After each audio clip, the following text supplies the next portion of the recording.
edge, you move to that side. Left hook, pound. You gotta think of throwing punches. Your job is to throw punches. Dog with sheep, it will become a sheep.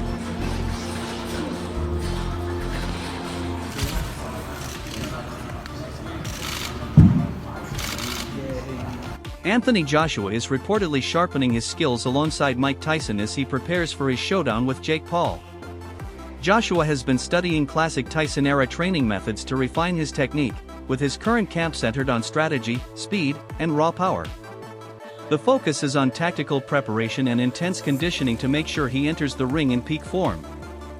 Forward, punching. Joshua explained that Mike Tyson has always been a huge source of inspiration for him, especially Tyson's ferocious power and strict discipline. AJ has now added Tyson-style neck and shoulder exercises to his routine, saying they increase stability, strength, and punching force. It's a direct example of how learning from legends can reshape his approach to training. Physios don't like this type of stuff, but it's good for neck conditioning. It's called neck bridges, and it's flexibility and strength at the same time, so it's a really good exercise. Mike Tyson offered advice to Joshua, praising him as an exceptional fighter. Tyson stressed the importance of staying active, insisting that fighting consistently keeps skills sharp, builds confidence, and maintains a fighter's edge. To somebody like AJ? That he has a lot of talent and not to get discouraged. He only loses when he quits. When you quit, all the doors of opportunities close. You know what I mean? You have to be game, and then don't get discouraged if you lose. Listen, you just lost, you may have got $30 million. I just think the more time you lay off, the worse you get. You have to fight to be the best. You have to do. Inside camp, Joshua is pushing himself hard, adopting elements of Tyson's old-school style. He's performing specialized neck rolls and strength drills designed to enhance durability and punch power. His training is rooted in conditioning, speed work, and technical improvement, showing just how committed he is to refining every aspect of his game before stepping into the ring.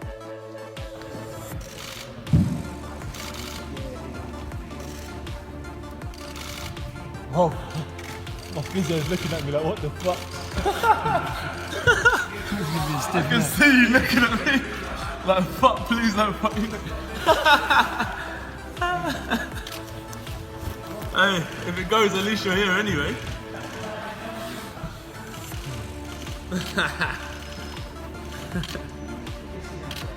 You know, 43,000 tuned in.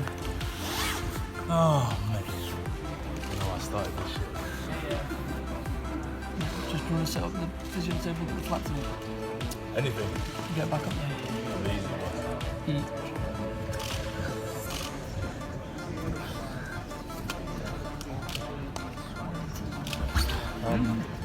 Eddie Hearn has openly stated that Anthony Joshua would beat Jake Paul if the fight happens.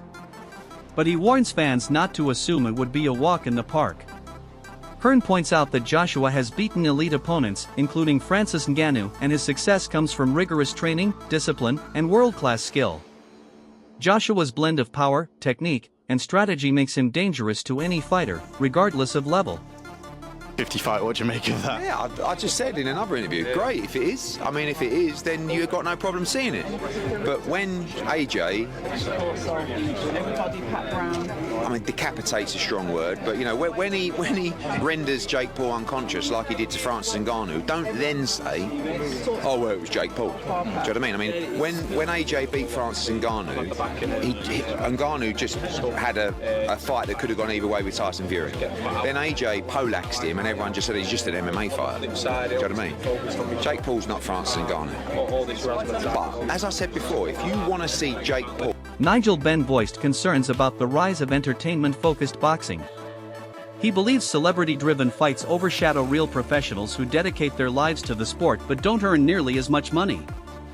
Benn argues that while spectacle fights draw massive attention and huge paydays, they undermine the years of effort put in by traditional boxers and could damage the long-term integrity of the sport.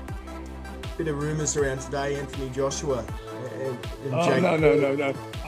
I'm not even really entertaining that. It's just not. Being a two-time heavyweight champion of the world, I don't know, YouTubers. I'm not really into all the influencers coming in there, and there's like some boxers that really work their butt off, don't get paid like what these guys are getting. And Anthony Joshua being a former world champion should be fighting like, you know, someone in the top 5, top 10.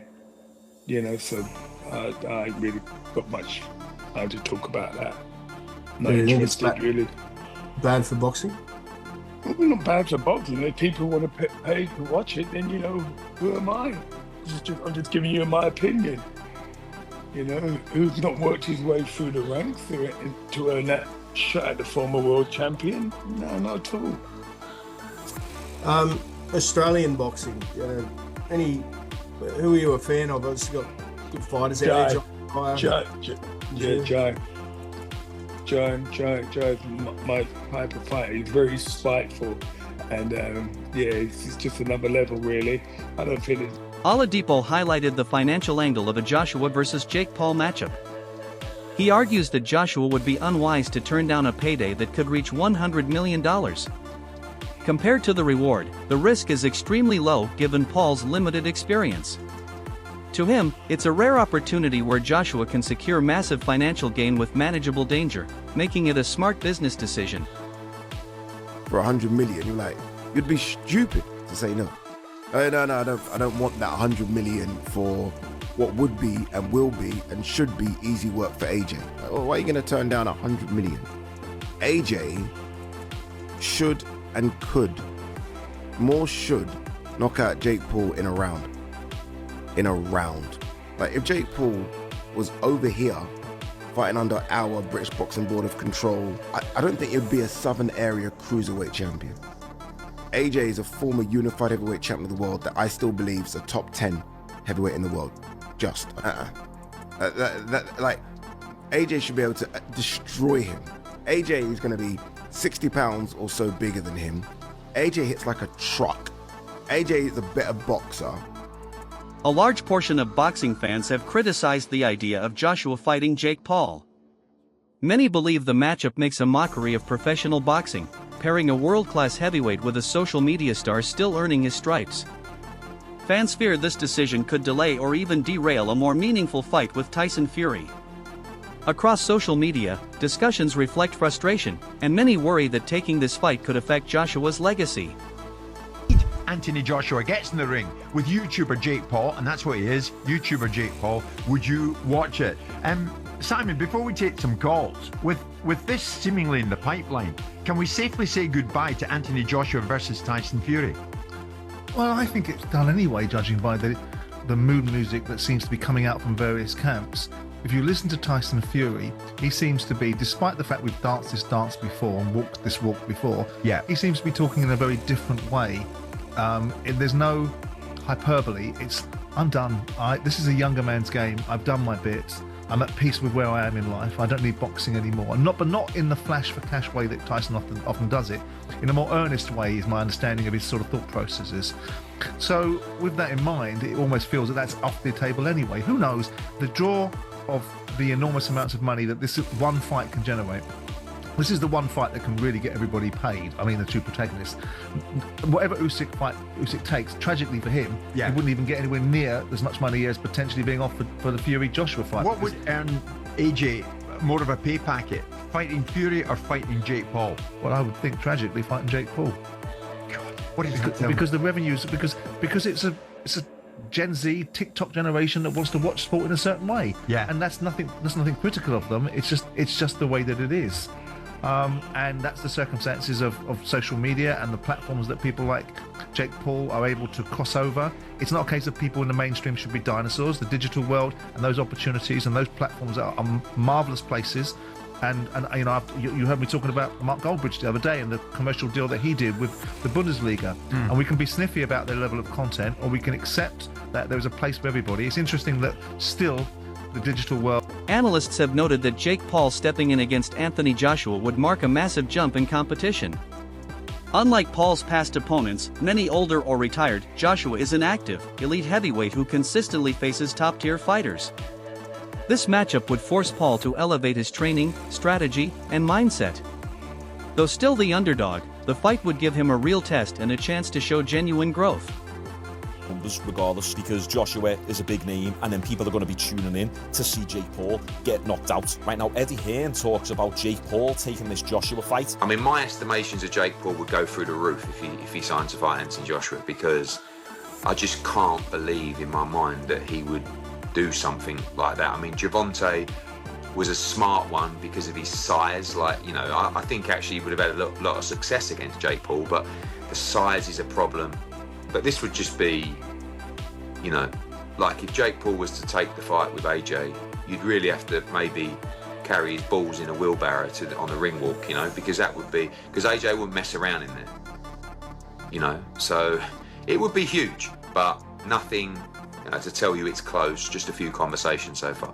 Damn right, if Jake Paul takes this fight, he's got some major balls on him. And I know people hate influencer boxing, but come on, he's not fighting an old, retired, past the prime MMA fighter. No, he's fighting a legit boxer who's massive, 6'5", 6'6", jacked, 240, 250 pounds, shredded, power puncher. Do we need to remind ourselves of what Joshua did to Francis Ngannou? Francis Ngannou was coming off a pretty good performance over Tyson Fury. He didn't get the win in that fight, but you could argue that he did actually win that fight. And Ngannou, throughout his entire MMA career, in 4-ounce gloves, very, very rarely got hit. He could take a punch. He's got a big, fat African head.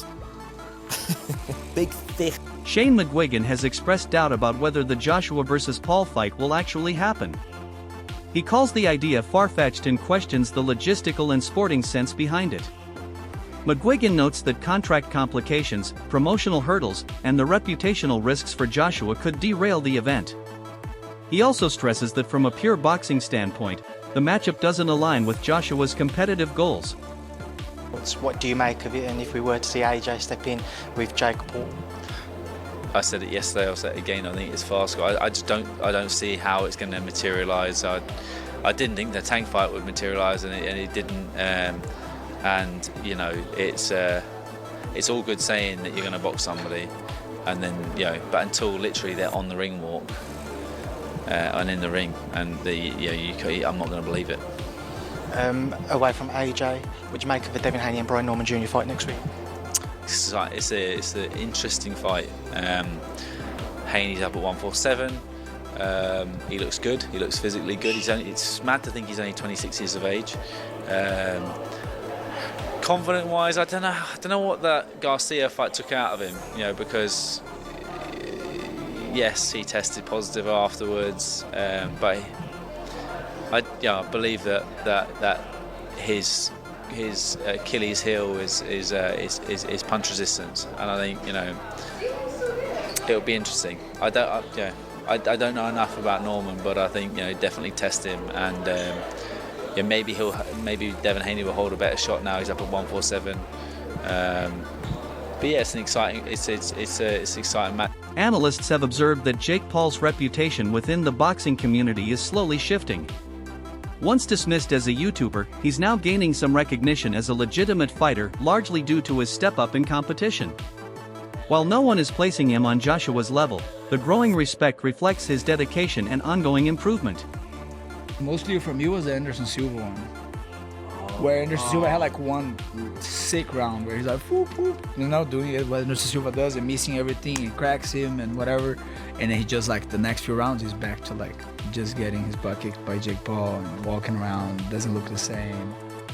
But again, I don't think these guys are actually getting dropped to like faking. I think Jake Paul actually has that kind of power. I just feel like they kind of know the deal. Okay. Yeah, we're gonna fight. I make a lot of money. You make a lot of money, not as much money as me, but you make more money than you ever would. So you take it. It is what it is. But I don't know. Kind of sucks to see all these legends, right? Like of the sport. Like, you don't want to see that. You don't want to see this guy is losing to freaking Jake Paul.